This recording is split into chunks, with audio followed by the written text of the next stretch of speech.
Hey, this is Michael Lindsay from Vital MX. We're out here at Glen Helen Raceway today. We've got the 2018 Yamaha YZ450F. We got a special edition white one. Don't worry, there's still the standard blue for all you hardcore fans. Let's go take out on track and see what we get. The list of changes for 2018 with the YZ450F is quite long, so to keep things short in that regard, you can either scroll down and check down the video I did with Travis Preston where we went over those features, or if you're not on Vital, scroll down, you should still find a link to get you there. So let's go over the short pieces though of what really relates to the biggest changes. Bodywork. Yamaha has really focused on trying to get this bike a lot slimmer. Down at the frame where the side of your legs and boots contact, we're about 6mm thinner, but the real story is the higher up you get the bike. The fuel tank area, which we all know is kind of in the center of the bike due to the reverse cylinder on this bike, is about 16mm thinner. And even thinner than that is the radiator shrouds, which at the worst point from the old bike to the new model is 18mm thinner.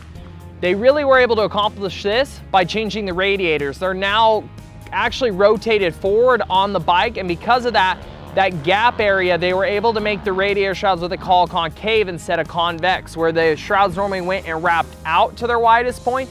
They still wrap in before going out to the radiators, more like any of the other standard bikes in the class. On the track, this is a big improvement, especially when you're just standing on the bike. When you get forward in attack position, when you set in a corner and lift your leg up from the bike, it just feels like it takes so much less effort, and it doesn't feel like it's yanking your legs out there and really giving you just a different stance than you're used to on other motorcycles. The other improved part with the ergonomics is the seat height, mostly going towards the back. They were able to take the subframe down around also 15-16mm. The actual seat height in the center is a couple millimeters different. This is really bigger for somebody like myself that has a shorter leg length. The reason being is now you can get off the back of the bike in those rough sections and let it float underneath you, and you have a little extra cushion before that seat kind of tags you in the butt a little bit. Also related to handling is the suspension. Yamaha has stuck with KYB's spring fork for a long time, the SSS unit, but they finally gave it an upgrade this year. It went to a slightly bigger cartridge size and damping rod so it can produce more damping forces. All this equals out to a fork that can create more speed-sensitive damping and is also more sensitive to clicker changes. So what does this all equate to on the track? For me previously, and quite a few other people in our testing group, the Yamaha has always been a little bit of a struggle. The suspension's amazing, the engine's amazing, the handling is where guys get iffy. It seems like the bigger the guy you are, the more you're able to throw around your weight, there's a little less issue. A lot of the smaller guys seem to struggle with getting the correct amount of weight on the front to the rear to really get the bike to bite as well as some of the others in the class. The biggest place for me that's the improvement is overall front feel. You hear a lot of us say year after year, the front's a little bit vague. What does that mean actually? Well, it just means you aren't getting the confidence you want from the front tire. You're not always feeling what is contacting the ground and how much traction you really have.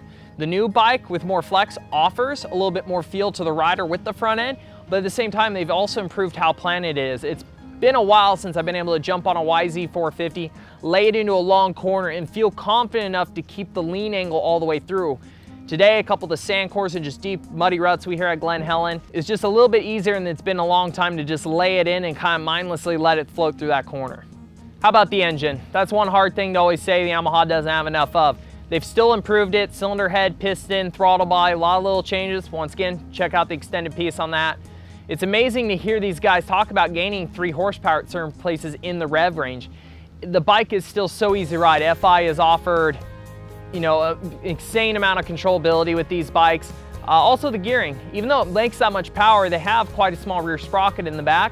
So you end up staying in second and third a lot on this bike. They both feel like they pull forever because the Yamaha makes so much power to really stretch out that power band. Now let's talk about the 2 big bonus features with this bike. Number 1, electric start is now standard, and that's the only option. There's no Kickstarter on this bike. That area of the case has been removed to save weight. Even with going electric start, with the other changes on the bike, they've actually lost 2 pounds on the wet weight this year, full of fuel. The other really neat feature is instead of having to have a power tuner from Yamaha to work on this bike or change some of the mapping, you now have an app on your phone and it can connect to your bike Wi-Fi. This is all standard. It has a great, really intuitive app to use. It allows you to tweak the maps. It is actually more tunable than the old power tuner is for options and how many RPM jumps and throttle positions you can play with. And beyond this, you can see the bike's hour meter from here. You can run onboard diagnostics, track stuff if there's any issues. Just a really neat piece, completely standard. It's really easy to use, and I think for a lot of people, it'll really promote them to finally learn how to tune their bike with FI, because it's just on your phone and it's so easy to use.